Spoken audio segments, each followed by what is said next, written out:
चलिए बेटा, वेक्टर की जो फर्स्ट एक्सरसाइज हम लोग देखने वाले हैं तो उसके लिए जितना भी थियरी पार्ट चाहिए था वो अब इस वीडियो के अंदर कंप्लीट हो जाएगा। जो हम लोग पिछले कुछ वीडियो से देखते आ रहे हैं वो सिलसिला अब यहाँ पर रुकेगा और फिर इसके बाद में फर्स्ट एक्सरसाइज हम लोग डिस्कस करेंगे। तो अब तक जो भी हम लोगों ने देखा है उसके अंदर एक लास्ट थ्योरम अब ऐड होगा, जो थ्योरम नंबर 4 मैंने बोर्ड के ऊपर लिखा है। तो ये चारों थ्योरम में से कोई भी एक थ्योरम बोर्ड के लिए पूछा जा सकता है, इसलिए इसका सब्जेक्टिव वे से कैसे लिखा जाता है ये देखना ज़रूरी था। ठीक है बेटा, तो अभी थ्योरम नंबर जो 4 है इसको हम लोग समझेंगे और फिर इसका प्रूफ भी देखेंगे और इसका एग्जाम्पल्स में कैसे यूज़ होता है। अगर ये थ्योरम समझ में आता है तो एग्जाम्पल में भी यूज़ कर पाएंगे। तो यहाँ पर देखिए क्या कहा गया है, आपके पास 3 नॉन ज़ीरो वेक्टर्स हैं, 3 non zero non coplanar vector है। देखिए ए bar B bar and C बार, ये 3 वेक्टर्स है। अब ये कैसे है, तो ये नॉन ज़ीरो है पहली तो बात, और दूसरी बात ये नॉन कोप्लेनर है। तो ये तो गिवन है, पहले तो इसको समझिए कि आपके पास 3 वेक्टर्स है स्पेस के अंदर जो कि नॉन ज़ीरो और नॉन कोप्लेनर है। नॉन कोप्लेनर मतलब कैसे, जो अलग अलग प्लेन में है स्पेस के अंदर। ठीक है, 3 अलग अलग प्लेन में है। जब भी आपके पास स्पेस में ऐसे 3 non zero non coplanar vector होते हैं तो उसी स्पेस के अंदर कोई भी वेक्टर इन तीनों को छोड़ के, स्पेस में बोल रहा हूँ मैं, कोई भी वेक्टर रहेगा तो वो वेक्टर इन तीनों के लीनियर कॉम्बिनेशन के फॉर्म में लिखा जा सकता है। जैसे मान लीजिए एक चौथा वेक्टर है जो स्पेस में है आर बार, उन्होंने दिया भी है कि देन प्रूव दैट, अगर ऐसा है, this is a given part, अगर ऐसा है तो प्रूव करो कि आर बार जो स्पेस के अंदर कोई भी वेक्टर है दैट कैन बी यूनिकली, अब यहाँ पर यूनिकनेस भी प्रूव करना होगा, that can be uniquely expressed as a linear combination of these 3 non coplanar vectors. तो इस चौथे स्पेस के अंदर के वेक्टर को आप लीनियर कॉम्बिनेशन से रिप्रेजेंट कर सकते हैं इन तीनों के।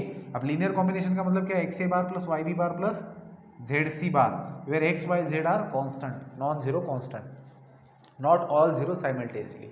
ठीक है, लीनियर कॉम्बिनेशन का ये मतलब होता है कि ये तीनों भी एक साथ जीरो नहीं होने चाहिए। अब ऐसे हमें प्रूव करना है, तो चलिए थ्योरम समझ लेते हैं, फिर लिखने वाला पार्ट है, बुक के अंदर भी इसका प्रूफ दिया है, आप वो भी देख के लिख सकते हो। तो मैं समझाने का काम करता हूँ यहाँ पर। तो हमारे पास 3 नॉन जीरो वेक्टर्स है बेटा और नॉन कोप्लेनर भी है। अब हमें ये प्रूव करना है कि क्या हम लोग इसको इन किसी भी चौथे वेक्टर को इन तीनों के लीनियर कॉम्बिनेशन के फॉर्म में लिख सकते हैं कि नहीं। तो इसके लिए सबसे पहले हम लोग क्या करते हैं, 3 नॉन जीरो वेक्टर्स ले लेते हैं। ये जो 3 वेक्टर्स है हमारे पास, तो इन 3 वेक्टर्स को हम लोग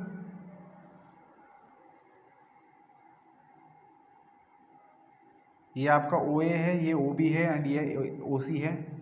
तो ये जो आपके 3 वेक्टर्स है ये along O A O B and O C है, ऐसे हम लोग मान लेते हैं। So let A bar B bar and C bar B along O A bar O B bar and O C bar. ठीक है, और जो आपका आर बार चौथा वेक्टर है, r bar B along o P bar, ये हमारा मानना है। देखिए तो P यहाँ पर ले लेता हूँ मैं पॉइंट, तो ये ओ पी बार है जिसको आपका आर बार इसके ऊपर है, ठीक है ना, इस ओ पी बार के ऊपर, तो ये पॉइंट P है ओ पी बार। सो आपका यहाँ ए बार बी बार और सी बार इसके अलोंग है। अब बेटा करना क्या है पता है आपको, आपको थोड़ा सा कंस्ट्रक्शन करना है। कैसा कंस्ट्रक्शन, सबसे पहले तो आप यहाँ से इस प्लेन के अंदर परपेंडिकुलर डालो, ठीक है, फिर इस प्लेन के अंदर परपेंडिकुलर डालो और इस प्लेन के अंदर परपेंडिकुलर डालो। ठीक है, हम लोग क्या करेंगे पता है, बी ओ सी इन दो वेक्टर से जो प्लेन बनता है उस प्लेन को पैरेलल प्लेन हम लोग ड्रॉ करेंगे। फिर बी ओ ए इस प्लेन से, इन दो वेक्टर से जो प्लेन बनता है उसको ऊपर पैरेलल प्लेन निकालेंगे, और ओ सी ए ओ सी इस प्लेन को पैरेलल प्लेन हम लोग निकालेंगे जो इन तीनों वेक्टर्स को कहीं ना कहीं कट करेगा। देखिए अब यहाँ से मैंने परपेंडिकुलर डाला है तो इसको यहाँ जोड़ लेता हूँ, देख लेना कैसे निकाला जाता है ये। फिर इसको यहाँ पर ले लेता हूँ पैरेलल और इसको जोड़ना पड़ेगा, ठीक है, और ये यहाँ पर आएगा, यहाँ पर कुछ ऐसे जोड़ा जाएगा ये, ठीक है, इसको थोड़ा लंबा लेना पड़ेगा और ये ऐसे आएगा। ठीक है, तो हमने क्या किया बेटा, ये जो प्लेन था ना हमारा, देखिए ये प्लेन दिख रहा है आपको, BOC, इसको ये वाला प्लेन मैंने निकाला। तो ये तीनों जो भी प्लेन जो मैंने निकाले पैरेलल प्लेन, तो ये कट करते हैं कहाँ पर, आपके इसको, तो इसको यहाँ पर, इसको जहाँ पर कट कर रहे हैं इसको L बोलेंगे, इसको M बोलेंगे, इसको N बोलेंगे, इस पॉइंट को, ठीक है, इस पॉइंट को जहाँ पर भी कट कर रहे हैं। अभी हो क्या रहा है बेटा, आपका जो A बार है दैट इज अलोंग OA बार, और उसी OA बार के अलोंग ये L है आपका, B बार अलोंग OB बार है, और उसी के अलोंग आपका OM बार भी है। सो हम लोग यहाँ पर बोल सकते हैं कि OA bar is equals to, sorry OL bar is equals to X times A bar, क्योंकि A bar is along OA, ठीक है। या फिर आप सीधा बोल सकते हो, अलोंग बोलने के अलावा आप बोलो कि A bar is represented by OA bar, B bar is represented by OB bar and C bar is represented by OC bar. In similar way R bar is represented by OP बार, ठीक है ना। तो इसी OA बार के along आपका OL बार है। तो A बार जो आपका, आप जिस A बार को OA बार बोल रहे हो, तो आपका OL बार और A बार क्योंकि वो कोलिनियर है, तो there exist a non zero scalar, so that we can write OL bar is equal to XA bar. हमें पता है कि अगर दो वेक्टर अगर कोलिनियर होते तो हम उनको लीनियर कॉम्बिनेशन में लिख सकते हैं। सो हमने OL बार को लिखा XA बार। अब हम लोग OM बार को लिखेंगे YB बार, क्योंकि B बार है आपका और इसी के अलोंग आपको OM बार है, और ON बार को हम लोग लिखेंगे ZC बार, ठीक है ना। अब आपको क्या पता है, हम लोगों ने पहले भी, जब हम लोगों ने इसके पहले पोजीशन वेक्टर वाला सीन देखा था, तब आपको पता है कि इसको, ये जो डायरेक्शन है और ये जो है, तो इनका रिजल्टेंट ये होता है। तो ये है आपका OL बार जो कि XA बार है, और ये जो भी पॉइंट जो भी है ये this is equal to this vector. तो ये वेक्टर आपका OM बार है, तो OM बार क्या है, YB बार है। तो ये है XA बार और ये है YB बार। तो XA बार प्लस YB बार क्या बन जाएगा, ये बन जाएगा, that is XA bar plus YB बार। और ये जो ऊपर जाता हुआ वेक्टर है दैट इज नथिंग बट इसको पैरेलल है ये, दैट इज OM बार को। तो ये है आपका ZC बार। तो आपका जो रिजल्टेंट है OP बार, तो आप OP बार को लिख सकते हो XA बार प्लस YB बार प्लस ZC बार। तो इससे आप OP बार मतलब क्या, R बार, तो XA बार प्लस YB बार प्लस ZC बार। तो आपने पहला पार्ट तो थ्योरम का प्रूव कर दिया कि अगर ये तीन नॉन कोप्लेनर वेक्टर है, तो आपने कोई भी चौथा स्पेस का वेक्टर है उसको इन तीनों के लीनियर कॉम्बिनेशन के फॉर्म में लिख दिया, where x Y z are non zero scalars, not, हाँ, नॉन जीरो स्केलर्स। अब बात आती है यूनिकनेस की। देखो, कहने थ्योरम जो कहा जा रहा है वो कुछ इस प्रकार कहा जा रहा है कि आपके पास अगर थ्री नॉन कोप्लेनर वेक्टर्स है, तो स्पेस के अंदर का चौथा वेक्टर जिसको आप लीनियर कॉम्बिनेशन में लिख सकते हो इन तीनों के, लेकिन लिखते समय ध्यान में रखना है कि आपने लिखते समय जिन कोएफिशिएंट का यूज़ किया है उसके अलावा और कोई भी कोएफिशिएंट्स नहीं है कि जो इन तीन वेक्टर, जो इस वेक्टर को इन तीनों के लीनियर कॉम्बिनेशन में लिखने में हेल्प करे। मतलब एक ही ऐसी सिचुएशन रहेगी कि जिस सिचुएशन के तहत आप इस वेक्टर को इन तीनों के लीनियर कॉम्बिनेशन में लिख सकते हो।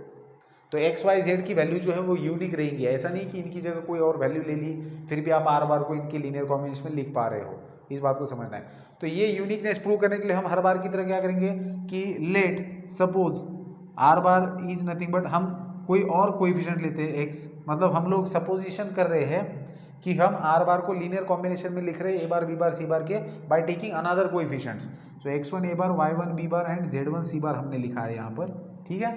अब आर बार को आपने लिख दिया। अब let r bar b is equal to this. अब क्योंकि ये दोनों भी आर बार है तो इन दोनों को इक्वेट कर सकते हो, that is x a bar plus y b bar plus z c bar which is equal to x1 a bar plus y1 b bar plus z1 c bar. अब बेटा इसको लेफ्ट में ले लो तो आपको मिलेगा x minus x1 a bar plus y minus y1 b bar which is equal to, इस z को उधर ले लेते हैं, z1 minus Z c bar. अब आप मुझे एक बात बताइए, हमें यूनिकनेस प्रूव करने के लिए क्या प्रूव करना होगा कि x एंड x1 दोनों अलग अलग नहीं बल्कि सेम है, तभी तो यूनिकनेस प्रूव होगा। मतलब हमारा टारगेट ये है कि हमें x is equal to x1 prove करना है, लेकिन हम उसके कॉन्ट्रडिक्शन में एजम्पशन करते हैं। हम ऐसे मान के चलेंगे कि भैया let z minus z1 is not equal to zero, या फिर z1 माइनस z जो भी यहाँ पर है, हमने ये माना कि z1 माइनस जेड जीरो नहीं है। तो अगर ये क्वांटिटी जीरो नहीं है, ये नंबर जीरो नहीं है, तो इससे आप डिवाइड कर सकते हो थ्रू आउट इक्वेशन। तो आपने डिवाइड किया तो आपको क्या मिला, x minus x1 divided by z1 minus Z into A bar. Plus आपने लिखा y minus y1 divided by z1 minus z into B bar which is equal to C bar. मतलब क्या हो रहा है बेटा, यहाँ पर एक वेक्टर को लिखा जा रहा है दो वेक्टर के लीनियर कॉम्बिनेशन के फॉर्म में। तो जब भी, क्योंकि ये तो कांस्टेंट है, ये तो स्केलर है, अगर मैं इसको रिप्लेस कर दूँ किसी से भी, कोई भी दूसरे वेरिएबल से, सॉरी कांस्टेंट से, मतलब वही वेरिएबल से, लैम्बडा ए bar plus theta B bar, ऐसे कुछ भी सी बार, तो इसका मतलब क्या हो रहा है, ये तो स्केलर है, मतलब आपने एक वेक्टर को दो वेक्टर के लीनियर कॉम्बिनेशन में लिखा, तो इसका मतलब क्या होता है, ये तीनों कोप्लेनर है। अगर आप लोगों ने इसके पहले के थ्योरम्स आपको याद हो गए तो आप समझ सकते हो कि किसी भी वेक्टर को दूसरे दो वेक्टर के लीनियर कॉम्बिनेशन के फॉर्म में लिखते हो आप, तो वो तीनों कोप्लेनर बन जाते हैं। तो आपने देखो अब ये तीनों कोप्लेनर आ रहे हैं, लेकिन शुरुआत में क्या दे रखा है कि ये तीनों नॉन कोप्लेनर है। तो ये कोप्लेनर कैसे आए, क्योंकि आपने रॉन्ग एजम्पशन किया कि z1 minus z is not equal to zero है, तो आपका ये एजम्पशन रॉन्ग था। इसका मतलब क्या हुआ, z1 is equal to Z होना चाहिए। तो इसी प्रकार से आप बाकी दोनों के लिए भी बता सकते हो, that is y is equal to y1 होना चाहिए और x is equal to x1। तो इस तरीके से इसका यूनिकनेस प्रूव होगा। तो मैंने पूरा थ्योरम आप लोगों को समझा दिया है और लिखा भी है बोर्ड के ऊपर, बस आपको इसको ढंग से लिखना है। तो इसके लिए आप बुक की हेल्प ले सकते हो जिसके अंदर थ्योरम पूरा दे रखा है। तो आपको इस प्रॉपर्टी, इस थ्योरम का स्टेटमेंट ध्यान में रखना है जो एग्जाम्पल में सॉल्व करते समय आपको समझ में आ सकता है। इसके अलावा कुछ और छोटी सी प्रॉपर्टीज है बेटा, नोट्स है, जिनको मैं अभी इसको हटा के लिखता हूँ, फिर हम उसको समझ लेते हैं, ठीक है ना। चलिए देखिए, शुरुआत में इसके पहले वीडियो में मैंने आप लोगों को पोजीशन वेक्टर के बारे में बताया था। तो जैसे कोई पॉइंट अगर प्लेन में होता है, सॉरी स्पेस में है हमारे पास पॉइंट, तो उसके 3 कोऑर्डिनेट्स है x y z, है ना। तो मैंने आपको बताया था कि कैसे हम लोग इसका पोजीशन वेक्टर लिखते हैं, अलॉन्ग द मतलब in terms of unit vectors along x y z axis. तो O P let O P bar be the position vector of this point, तो हम लोग इसको लिखेंगे X I cap plus Y J cap plus Z K cap, ठीक है। So these are the components along X Y and Z axis of this vector. इस vector के ये कंपोनेंट्स है, ये कंपोनेंट है along x axis, Y J bar Y J cap is the component along Y axis and Z K cap is the component along Z axis. अब बेटा यहाँ पर अगर आप देखेंगे तो इसका मैग्नीट्यूड, ये जो पोजीशन वेक्टर आपने लिखा है, इसका मैग्नीट्यूड कैसे निकाला जाता है, तो इसको ध्यान में रखना है। O P bar is equal to root के अंदर x square plus y square plus z square. ये मैंने चीज़ बताई नहीं थी, इसको ध्यान में रखना है, ऐसे इसका मैग्नीट्यूड निकाला जाता है। वैसे भी एग्जाम्पल आएंगे तो एग्जाम्पल के अंदर मैं ये चीज़ बता ही दूंगा आपको। चलिए अब कुछ नोट के अंदर देखेंगे, कुछ प्रॉपर्टी देखेंगे जिसका यूज हो सकता है। देखिए अगर 3 पॉइंट्स आपके पास है दिए हुए स्पेस के अंदर, तो वो 3 पॉइंट्स कोलिनियर है या नहीं, ये आप लोग कैसे चेक करेंगे। तो मान लीजिए पी क्यू आर, ये आपके 3 पॉइंट्स है स्पेस के अंदर, और या फिर ए बी सी ले लीजिए, स्टैंडर्ड नोटेशन है। तो इन तीनों का आपके पास पोजीशन वेक्टर अवेलेबल है। देखिए अगर आपको तीनों पॉइंट्स के कोऑर्डिनेट्स पता है स्पेस के अंदर, तो आप उसके पोजीशन वेक्टर लिख सकते हो। मतलब आपके पास 3 पॉइंट्स है, इसका मतलब क्या होता है, आपके पास 3 वेक्टर्स है। देखिए स्पेस में हो या प्लेन में हो, अगर आपके पास 3 पॉइंट्स है, अगर आपके पास पॉइंट है मतलब आपके पास वेक्टर है, लेकिन कौन सा, उस पॉइंट का पोजीशन बताने वाला पोजीशन वेक्टर है आपके पास, अगर आपके पास कोऑर्डिनेट्स है तो, ठीक है ना। तो अगर आपके पास 3 पॉइंट्स है विद कोऑर्डिनेट्स, तो आपके पास 3 पोजीशन वेक्टर्स है, मतलब 3 वेक्टर्स है। तो ये 3 पॉइंट्स कोलिनियर तभी हो सकते हैं जब इन 3 वेक्टर्स का लीनियर कॉम्बिनेशन 0 रहेगा, 0 वेक्टर रहेगा, इनका लीनियर कॉम्बिनेशन 0 वेक्टर रहेगा। और कंडीशन क्या है, X Y Z not all 0 simultaneously and X plus Y plus Z, इन तीनों का एडिशन 0 स्केलर आना चाहिए, ठीक है। तो 3 पॉइंट्स कोलिनियर होंगे अगर उनके पोजीशन वेक्टर का लीनियर कॉम्बिनेशन 0 वेक्टर आता है with this condition. Similarly 4 points are collinear, A B C D, ये 4 पॉइंट्स कोलिनियर नहीं कोप्लेनर, ये 4 points with respect to their position vector A bar B bar C bar and D bar, इन चारों को आप coplanar बोल सकते हो। मतलब एक ही प्लेन में, कंडीशन है कि कोई भी इनमें से 3 कोलिनियर नहीं होने चाहिए, तो इन 4 को आप कोप्लेनर बोल सकते हो अगर इनका भी लीनियर कॉम्बिनेशन 0 वेक्टर आता है, ठीक है ना। Y b bar z c bar and p d bar, कुछ भी ले लो, इज इक्वल टू 0 बार आता है, where x plus Y plus z plus यहाँ पर डब्ल्यू ले लेते हैं, डब्ल्यू इज इक्वल टू 0 स्केलर। मतलब 4 पॉइंट्स की कोप्लेनरिटी अगर चेक करने के लिए कही गई तो आप उसके पोजीशन वेक्टर का यूज करके लिख सकते हो, ठीक है ना। इस प्रकार से उनका लीनियर कॉम्बिनेशन 0 बार आता है कि नहीं, विद दिस कंडीशन देखना है आपको। इसके बाद में आता है लीनियर डिपेंडेंट वेक्टर्स और लीनियर इंडिपेंडेंट वेक्टर। इसका मतलब क्या होता है? Linear dependent vectors, linear dependency भी कहा जाता है ना। तो लीनियर डिपेंडेंट वेक्टर का मतलब क्या होता है बेटा? चलिए मान लेते हैं हमारे पास 3 वेक्टर्स दिए हैं, ए bar, B bar, C bar.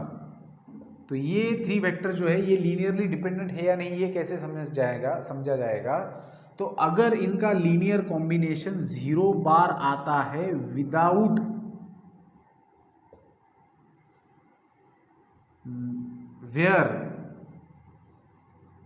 where x, y and z are not all zero at the same time,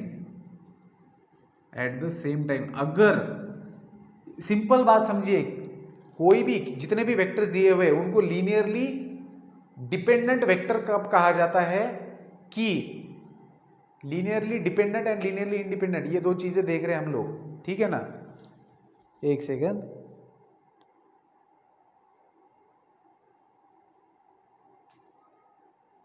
हाँ बिल्कुल सही कहा जाता है, linearly dependent and linearly independent. तो कोई भी 3 वेक्टर्स है मान लीजिए, उनको लीनियरली डिपेंडेंट वेक्टर्स कब कहा जाएगा? जब उनका लीनियर कॉम्बिनेशन 0 वेक्टर आ रहा है, लेकिन उनके लीनियर कॉम्बिनेशन को 0 वेक्टर आने के लिए उनको इन कोएफिशिएंट्स के ऊपर डिपेंड रहने की जरूरत नहीं है। They are completely dependent on their own, खुद के ऊपर डिपेंडेंट है। इसीलिए तो नीचे दिया गया है ना, ये कंडीशन इंपॉर्टेंट है डिपेंडेंसी के अंदर, कि जो लीनियर कॉम्बिनेशन के अंदर उन वेक्टर्स के कोएफिशिएंट्स होते हैं वो सबके सब 0 नहीं हो सकते एट अ टाइम। अगर वो सबके सब 0 हो गए तो ये 0 वेक्टर तो आराम से आ जाएगा। तो ये 0 ना होते हुए, कोएफिशिएंट सारे के सारे 0 ना होते हुए अगर लीनियर कॉम्बिनेशन 0 वेक्टर आता है तो उसको कहा जाता है लीनियरली डिपेंडेंट वेक्टर। और लीनियरली इंडिपेंडेंट वेक्टर किसको कहा जाता है? ये 3 वेक्टर से इनको लीनियरली इंडिपेंडेंट कब कहा जाएगा? कि आपके ये 0 वेक्टर आ जाएंगे, लेकिन तब x, y, z ये तीनों भी 0 रहेंगे। मतलब इनका ये लीनियर कॉम्बिनेशन 0 वेक्टर कब बन रहा है? On the basis of dependent on the coefficient, मतलब जब इसके कोएफिशिएंट 0 हो रहे हैं तभी ये 0 हो रहा है। अब इन दो चीजों से एक बात समझ में आती है हमारी, कि जो लीनियरली डिपेंडेंट वेक्टर है वो कोप्लेनर होते हैं। क्यों? क्योंकि इनका लीनियर कॉम्बिनेशन 0 बार आ रहा है विदाउट बिकमिंग 0, मतलब विदाउट बिकमिंग कोएफिशिएंट 0 ना होते हुए इनका लीनियर कॉम्बिनेशन 0 बार जब आता है, तब उन 3 वेक्टर्स को या फिर जितने भी वेक्टर्स हैं उनको कोप्लेनर कहा जाता है। ये हम लोगों ने पहले भी देखा है, क्योंकि हमारी कोप्लेनरिटी की कंडीशन क्या है? कि 3 वेक्टर्स कोप्लेनर है अगर उनका लीनियर कॉम्बिनेशन 0 वेक्टर आता है, लेकिन कंडीशन है कि x, y, z are not all 0 simultaneously. तो लीनियर डिपेंडेंट वेक्टर जो होते हैं वो कोप्लेनर होते हैं, इस बात को ध्यान में रखेंगे। और जो लीनियरली इंडिपेंडेंट वेक्टर होते हैं, जिसका मतलब कि कोएफिशिएंट 0 आ रहे हैं उनके सबके सब एक ही टाइम पर, ऐसे वेक्टर नॉन कोप्लेनर होते हैं। क्योंकि उनका लीनियर कॉम्बिनेशन 0 क्यों आ रहा है? कोएफिशिएंट्स की वजह से, तो उसका कोई मतलब नहीं है। ठीक है बेटा, तो इतना था थियरी पार्ट अब तक जो भी हमने देखा, जो कि एक्सरसाइज 1 के लिए डिपेंडेंट है, जरूरी है। और भी कुछ नई चीज़ें आएंगी तो एग्जाम्पल सॉल्व करते समय मैं आप लोगों को बता दूंगा।